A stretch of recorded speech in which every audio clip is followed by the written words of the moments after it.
Hey there, 8th grade historians, and welcome to today's Explainer. We're about to embark on a massive historical investigation into the creation of the Atlantic world. We'll be digging into the exact motives, the routes, and the technologies of European exploration. Think of it like looking at how two completely isolated worlds suddenly collided, and how the choices made way back in the 1400s and 1500s literally reshaped human history forever. Let's get right into it. Okay, let's dive into our agenda for today so you know exactly how we're going to unpack all of this. First, we'll be comparing the motives and tools of these explorers. Second, we're tracing that famous westward route. Third, we've got a route reality check. After that, we'll weigh stated purposes against actual consequences. Fifth is a historical impact check, and then we'll wrap the whole thing up with a recap and a transfer question.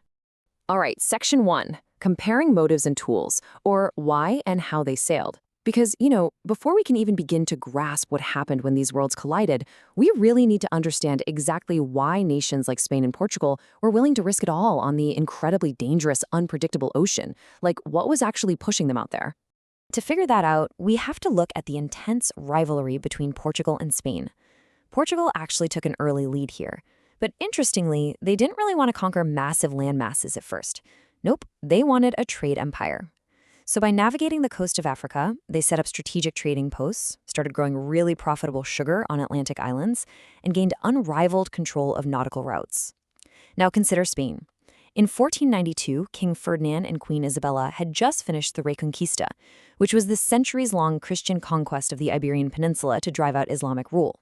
So fresh off this huge victory, they were highly motivated to expand Catholicism globally. But honestly, perhaps even more importantly, they desperately wanted to beat Portugal's massive commercial success. So the crucial point here is this underlying economic philosophy of the time called mercantilism. I want you to imagine all the wealth in the world is just one single pie. Mercantilists literally believed there was only a limited amount of wealth out there, which they measured in gold and silver. So if Portugal gets a big slice of that pie, well, that meant less pie for Spain, France, or England. In order to gain power, these nations believed they absolutely had to aggressively amass wealth through conquest, colonization, and strict control of trade monopolies.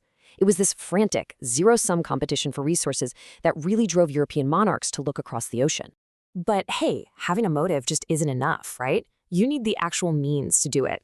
And their technology wasn't just physical tools like compasses. It was maritime mathematics, doing complex calculations to estimate the width of the ocean, which, spoiler alert, they sometimes got very wrong.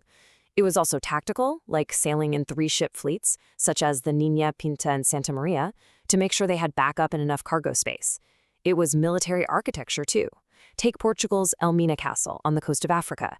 It had mounted cannons facing the sea specifically to defend against rival Europeans. Plus, it was continuously evolving mapmaking, like the famous 1502 Cantina World Map, which cartographers were constantly updating as new lands were claimed.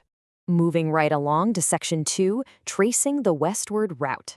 Columbus's 1492 path. So, armed with these intense mercantilist motives and brand new technologies, let's look at Columbus's famous attempt to reach Asia by sailing west, a voyage that absolutely permanently altered global history. Now, you've got to realize this wasn't some overnight decision. Columbus actually spent years petitioning different monarchs across Europe just to get funding. His math told him the Atlantic was small enough to cross and reach India, but nautical experts across Europe said, no way, your estimates are dangerously low.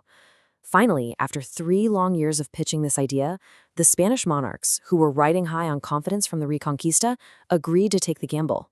So Columbus leaves Spain in 1492 with 3 ships. On October 12th, he makes landfall in the Bahamas, and soon after, he sailed to an island he ended up naming Hispaniola, which is present-day Dominican Republic and Haiti. All right, Section 3, Route Reality Check. Testing your knowledge. We've covered the motives and the route, so now it's time for a quick interactive pause to see what you remember. Here is your question. Based on his route and his calculations, why did Columbus call the native Taínos he encountered Indios? I'm going to pause for just a few seconds right here. Think back to what we just talked about regarding his technology and his route and lock in your answer.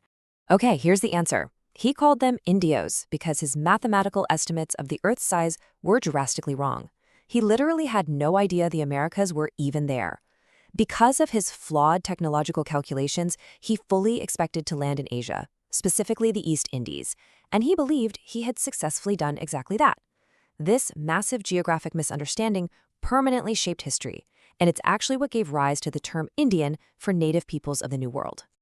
Okay, Section 4, Stated Purpose versus Consequence, Myth versus Reality.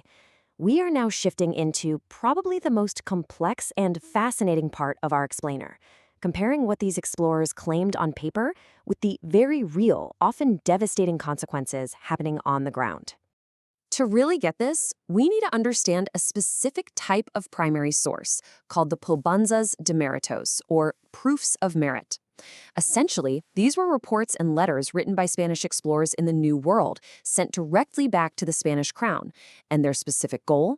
To win royal patronage and funding. You have to remember, these explorers were after money, titles, and power.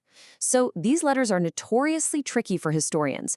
They're often filled with wild distortions and self-aggrandizing fabrications, basically designed to make the explorer look like an absolute hero who just stumbled upon limitless wealth. Now, what's really interesting here is this quote, which perfectly frames our historical understanding. It notes that the exploits of these famous explorers provided Western civilization with a narrative of European supremacy based on the self-aggrandizing efforts of conquistadors writing these probanzas de méritos. These letters literally created enduring myths of huge, easy wealth and total European supremacy. As historians, when we read these primary sources, we have to read between the lines, We have to separate the explorer's shiny sales pitch from the harsh reality of what was actually happening to the people in the land they were claiming. So let's compare those two things directly. Think about Columbus's stated purpose. Straight from his letters, he claimed he was there to spread the Catholic religion, find rivers of gold to fund Spain, and claim the East Indies. Sounds like a glorious narrative for the crown, right? But then consider the objective historical consequence. His arrival triggered the absolute decimation of the native Taínos. It introduced horrific diseases, and it established the encomienda system. That was a brutal system that ruthlessly exploited native peoples for forced labor, all under the guise of religious instruction. The contact initiated by these westward routes basically set off a massive chain reaction of unintended consequences. This included the Columbian Exchange, which was this gigantic two-way swap of plants, animals, and cultures that completely transformed global diets and environments. But terribly, it also included the introduction of invisible, deadly microbes like smallpox, to which native peoples had absolutely no immunity. And as the European demand for labor to grow cash crops like sugar exploded, it directly fueled the horrific transatlantic slave trade, which permanently altered the demographic makeup of the entire Atlantic world. This brings us to Section 5, Historical Impact Check. Let's test your knowledge again and see if we're successfully looking past those exploration myths. All right, put your historian hats on for a second. Think about Hernán Cortés and the Aztecs. Did the Spanish conquer the massive Aztec Empire solely because of superior European military technology and arms? I'm going to pause one more time here, think it over, and lock in your answer. If you said no, you hit the nail on the head. The reality is just so much more complex than that old myth of simple military supremacy. First off, Cortés relied heavily on alliances with native peoples who deeply resented Aztec rule. I mean, the Tlaxcalan people alone provided as many as 200,000 fighters against the Aztecs.